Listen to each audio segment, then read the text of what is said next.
Bonjour tout le monde, j'espère que vous allez bien. Avant de vous laisser avec la creepy d'Halloween, je voulais vous dire que l'étrange rendez-vous a créé un Discord, où plusieurs compteurs sont déjà réunis. N'hésitez pas à nous rejoindre pour que l'on soit de plus en plus nombreux. Je vous mettrai le lien dans la description et vraiment venez nous rejoindre, il y a plusieurs activités, des jeux, des quiz, etc. Allez, assez parlé, je vous laisse avec l'histoire. Connaissez-vous vos plus grandes peurs ? Moi, oui. Et c'est pour ça que je crains le jour d'Halloween. Pour vous tous, bande d'inconscients, c'est un jour de fête, de retrouvailles entre amis, de bonbons ou encore de films d'horreur. Moi, je reste chez moi, bien au chaud, avec mes animaux. Je regarde juste la télé en attendant que cette soirée ne passe. Je n'invite personne chez moi, car je ne préfère pas courir le risque. Et si vous voulez comprendre pourquoi, laissez-moi vous raconter ce qu'il m'est arrivé l'année dernière. On s'est rencontrés à l'école primaire, et on ne s'est plus jamais quittés. Même si certaines personnes ont voulu nous caser ensemble, on est toujours restés amis, car il n'y avait rien entre nous, juste de l'amitié très sincère. On a grandi ensemble, et fait toutes nos études au même endroit. Et quand on a évolué et que l'on devait prendre un appartement, on s'est demandé si on se mettait en coloc ou pas, mais je suis une fille beaucoup trop indépendante qui a besoin de son espace personnel. Alors nous avions tous les deux un appartement séparé, mais dans le même immeuble et au même étage. Il suffisait que j'ouvre ma porte, que je fasse 3 pas, et j'étais devant lui. Peut-être pourriez-vous trouver cela stupide, mais moi ça m'allait. Je pouvais faire des soirées chez lui, ou lui chez moi, tout en gardant un espace à soi. On sortait peu, on préférait inviter nos amis chez nous, et le soir d'Halloween, on le gardait pour nous par contre. C'était notre moment. Une année c'était chez lui, puis celle d'après chez moi, etc. Puis quand j'ai eu tous mes animaux, on s'est mis à le faire que chez moi pour éviter de les entendre à hurler à l'autre bout de la porte. J'avais 2 chats, un chien, un pogona et une tortue géante qui était encore petite. Ne vous inquiétez pas, j'avais beaucoup de place pour eux. Je vivais dans un 70 mètres carrés pour moi toute seule. Et vu que je ne vivais que dans le salon, toutes les autres pièces leur étaient destinées. Pogona et Tortue vivaient dans la première chambre, et le reste pouvait vagabonder dans l'appartement. Quentin, lui, il n'avait rien. Il disait qu'il profitait assez des animaux en venant chez moi sans en avoir les inconvénients, et ce qui était pas bête. Enfin bref, désolé de m'être perdu dans des explications qui ne vous intéressent peut-être pas. Le 30 octobre 2019, on est allé faire nos courses habituelles de soirée. Les pizzas, les chips, les bières, les bonbons, sans oublier les fameux pop-corn au caramel. Ah, les pop-corn au caramel. On était tous les deux en vacances, mais après les courses, moi je suis allée voir un rendez-vous Tinder pendant que lui devait jouer à la console certainement. On ne s'est vu que le lendemain soir pour passer la soirée ensemble. Il m'a rejoint chez moi vers 20h, 20h30, et on s'est installé sur le canapé avec une pile de DVD de films d'horreur. Vieux comme récents. Car lui il était plus film genre Vendredi 13, moi c'était plus Insidious. Lui était fasciné par les tueurs en série, de comprendre pourquoi ils tuent, comment font-ils, pourquoi ils se font pas prendre. Moi j'étais plus attirée par le surnaturel. Qu'est-ce qui existe ? Les fantômes, les esprits, les démons ? Est-ce que parmi tout ça, une seule chose est vraie ? On pouvait débattre comme ça pendant des heures, c'était très enrichissant. Mais ce soir-là, après le film Halloween justement, le premier remake, pas les anciens, on avait entendu un petit bruit venir de la porte d'entrée, comme un miaulement. Seulement en regardant dans la pièce, mes 2 chats étaient à côté de nous. Un sur l'armoire, comme pour veiller sur nous, et un sur l'arbre à chat, en train de dormir paisiblement. On est donc allé vérifier la chambre de Rekit et Sarada, mon Pokona et ma tortue, mais eux aussi dormaient paisiblement. Quant à mon chien, il était à côté de mes pieds. On s'est remis sur le canapé devant un autre film, mais le bruit s'est encore fait entendre, alors on est allé voir la porte d'entrée. On l'a ouvert, et devant nous, une petite créature. Un petit chaton abandonné posé devant ma porte en miaulant sans bouger. On habitait au 2e étage. Le voir à l'intérieur de l'immeuble, c'est pas ça qui m'a étonné, puisque le portail d'en bas est toujours cassé, donc du coup la porte ouverte. Ce qui m'a le plus étonné, c'est de le voir en face de ma porte. Pourquoi il a pas miaulé au premier ? Ou même au rez-de-chaussée ? Pourquoi il est monté ? Pourquoi il s'est arrêté devant ma porte ? Bon, après coup, j'ai pensé qu'il avait juste senti l'odeur des autres animaux, ou même de la nourriture tellement qu'on mangeait, et qu'il bloquait devant bêtement. Enfin, on l'a pris, on l'a ramené à l'intérieur évidemment.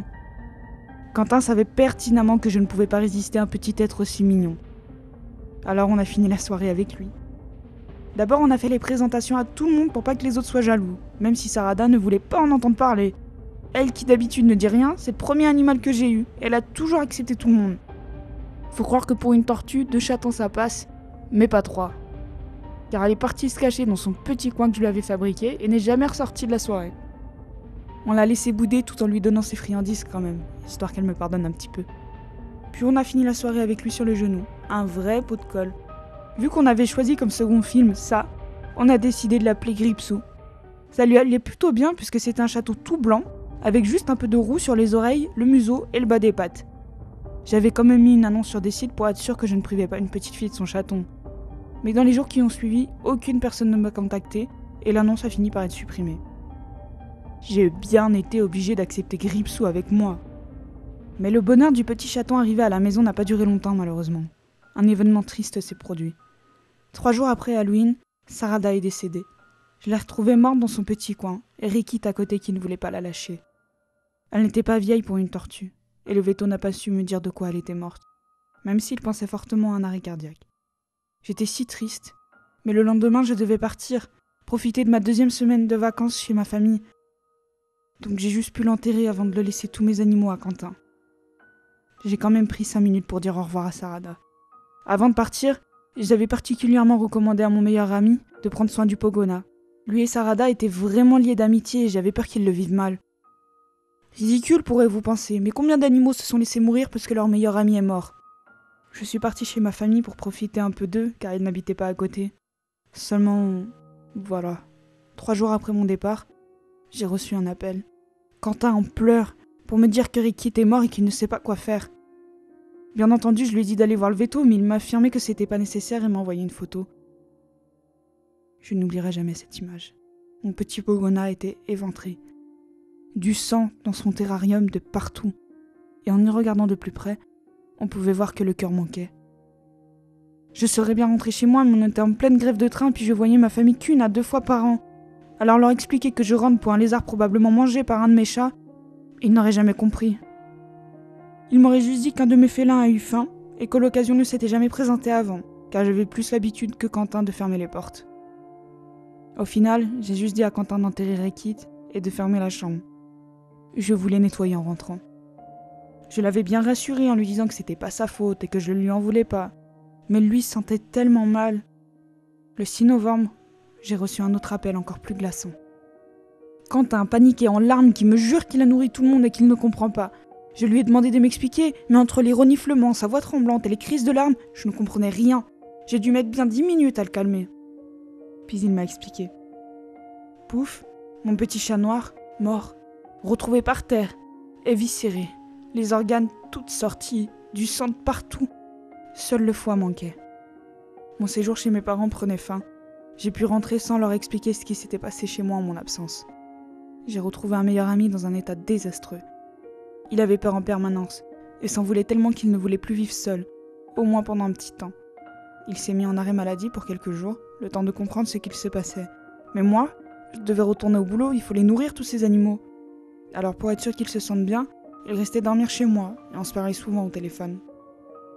Peu de temps après, quand je suis rentrée du travail, j'ai vu Quentin dormir sur le canapé. Et pour une fois, paisiblement. Mais au vu des somnifères qui étaient présents, ça n'avait rien d'étonnant. Néanmoins, j'ai senti une odeur étrange se dégager de la salle de bain. Et en m'y dirigeant, j'ai pu voir une traînée de sang. Comme si on avait tiré sa proie pour la manger précisément dans cette pièce. La proie en question, c'était Pilou, mon 2e chat. Un magnifique petit chat. Il était étendu sur le sol, gisant dans son propre sang. Le corps était à peine reconnaissable tellement qu'il était déchiqueté. Je me suis approchée, forcée à voir cette horreur de plus près pour vérifier si, comme les autres, un organe manquait à l'appel. Et ça n'a pas loupé. Je suis passée de tristesse et blessée à en colère. Une vraie colère qui se transforme en haine. Quelqu'un faisait subir ça à mes animaux, c'était pas possible autrement. Et j'ai bien sûr pensé à Quentin. Il n'en avait jamais voulu chez lui. Même quand les associations débordaient, que je lui en parlais pendant des heures, il n'en voulait pas un seul. Cependant, l'attachement que je ressentais à son égard, et son état qui ne s'arrangeait pas, ça me perturbait. Ça donnait du poids à mon avis, car seul quelqu'un de perturbé mentalement pouvait faire une chose aussi abjecte. Mais en même temps, je me disais qu'il était mal à cause de tout ce qu'il avait vu, et qu'il se sentait responsable. À un moment, j'étais perdue dans ma tête, et je ne savais plus quoi penser. Entre tristesse et colère. Je devais quand même aller travailler pendant que lui restait toute la journée sur le canapé à dormir. Même pas à vérifier si le dernier résistant allait bien. J'avais si peur pour mon chien, mon dernier animal, mon protecteur, mon second meilleur ami. Je ne pouvais pas le perdre lui non plus. Mais 3 jours après la mort de Pilou, Quand je me suis levée, après une grasse matinée bien méritée, j'ai vu un truc horrible. Je ne pourrai jamais ôter cette image de ma tête. Mon chien, gisant sur le sol, avec la tête comme fondue, comme vidée de l'intérieur, comme si l'on aspirait tout ce qu'il se trouvait à l'intérieur. Le corps était en bon état, mais sa tête... J'ai pas eu le temps d'arriver aux toilettes pour vomir. C'était vraiment trop dur pour moi. Je n'ai même pas compris ce qui lui était arrivé. Je l'ai juste recouvert d'un drap et l'ai enterré. Mais j'ai pris beaucoup de temps pour le faire, et avec l'aide de Quentin, qui d'ailleurs ressemblait de plus en plus à un zombie. Il était si pâle, si triste, si lymphatique. Il a continué de vivre chez moi après ce drame, mais sans trop m'adresser la parole.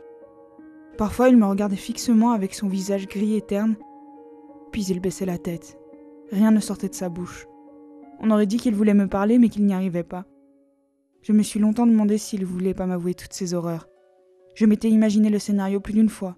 Moi, rentrant du travail, et lui me disant « C'est moi qui ai fait tout ça ». J'en faisais des cauchemars horribles, où je revoyais le corps de mes animaux. Parfois, je les voyais me poursuivre comme s'ils m'en voulaient. Mais je me voyais les poursuivre comme je les avais retrouvés, c'est-à-dire que mon chien me poursuivait sans tête. D'autres fois, je me voyais enseveli sous leur cadavre vidé. Puis d'autres fois, c'était autre chose. Je me voyais à table en train de me préparer à manger, et soudain ma viande se transformait en leurs organes. Foie, estomac, cœur, chaque fois ça changeait, et je me réveillais en sueur. Heureusement, il me restait Gripsou pour pas péter un câble. J'avais au moins encore un animal à m'occuper, jusqu'au jour où... J'avais prié si fort de ne plus perdre d'autres animaux. Je n'en pouvais plus de ressentir cette souffrance, cette culpabilité. Même si peut-être que pour vous c'est rien qu'une bête, moi je ne pouvais pas supporter la perte d'une autre boule de poil. Je m'étais tellement acharnée à penser qu'à mes animaux que j'en avais oublié Quentin. Et le 12e jour après Halloween, je suis rentrée de mes courses et j'ai vu l'horreur. Du sang, sur les murs, le plafond, la porte d'entrée. Une traînée se laissait dessiner au sol. Et à la fin de cette traînée, Quentin. Enfin, ce qu'il en restait. Le bras droit et la jambe gauche avaient été arrachés. La tête ne restait attachée on ne sait comment, elle pendait et avait été comme mal décapitée. Mais en m'approchant de plus près, j'entendais comme des bruits de mastication, des bruits à l'intérieur du corps. Et je l'ai vu. Je l'ai vu sortir du corps d'un seul coup. La gueule ensanglantée avec un peu de chair qui était coincée entre ses dents. Il portait bien son nom. Gripsou. C'était Gripsou qui était sorti du corps de Quentin. Un joli petit chaton que j'avais recueilli à manger mon meilleur ami. Je n'ai plus bougé, je l'ai juste fixé de longues minutes avant qu'il ne parte. Mais comme par gentillesse, il a fait tomber un livre de la table basse avant de sortir de l'appartement. Ça devait être un livre à Quentin car je ne me souvenais pas de celui-ci.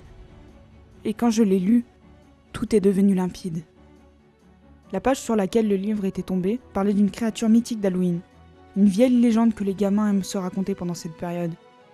Une petite créature qui prendrait l'apparence d'un animal innocent, mais qui est capable de se transformer pour s'adapter. Vient le soir d'Halloween devant une maison ou un appartement et demande à rentrer.